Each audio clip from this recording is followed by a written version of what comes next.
This is an interesting topic. I think so anyway. My colleague Claire at the BRIT School. Hello, Claire, if you're watching. Well, I'm going to send you the link. A couple of us teachers were standing outside there in the corridor, just having a chat during a break. And she said, have you got any advice on how to sing breathily? Breathy phonation, breathy singing.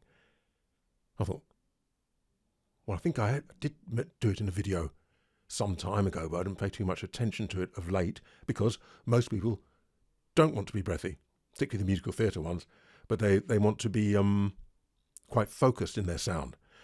So it's normally most of the exercise, or a lot of exercises, are about getting rid of a breathy sound. And I hadn't thought all that much about how you might achieve it if you find, well, I thought most people would be able to do it quite easily maybe, but Claire found it a bit of a struggle. We tried just there and she thought, oh. So I've been thinking about it, and here's my advice. I think a way forward would be to do this. Not no grabbing, just nice and open. And then see if you can hardly any there, as you notice, hardly any actual tone, and just see if you can play with that and get used to that. So I'll go from hardly any tone and bring a bit more in.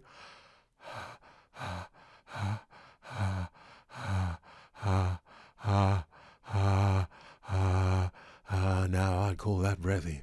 Now I'd call that breathy. Now I'd call that breathy. Now I'd call that breathy. So as you do that, I would suggest you could play with these as well, these fricatives, to get a bit of that sensation from. We've done these before; they're very common, and then.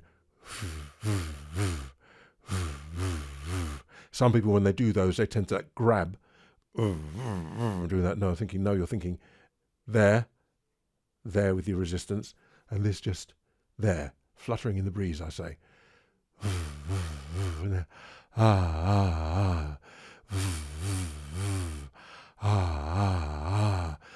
As you're doing it, I would say, think through, not at.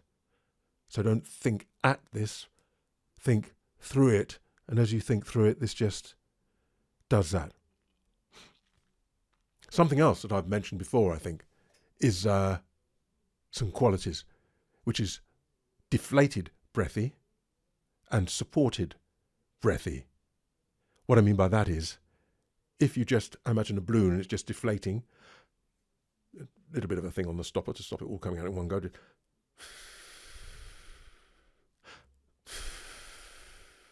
So, that would be that kind of breathy singing. That would be that kind of breathy singing. It's a bit weak. Breathy is kind of weak anyway, but we'll see. That would be like that. That would be like that. It's just sort of, I'm just letting it out and letting it out. Supported would be more like this.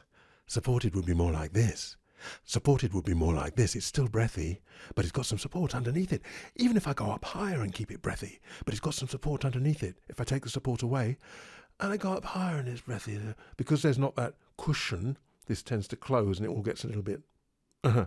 So, I think that's about it. Yeah, I'm just gonna breathy sound. Talking about a breathy sound.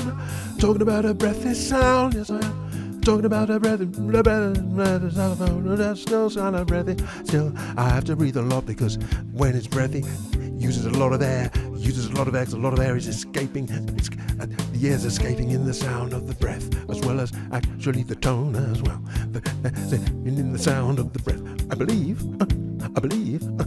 that people say that if this is the larynx and this is the top looking down, I know it's weird, but anyway, the when it's breathy, it just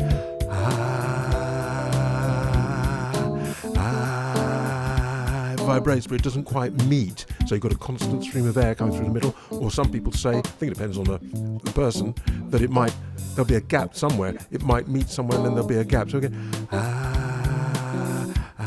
it's actually meeting there, but only at the front. Or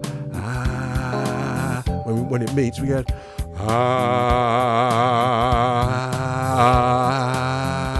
So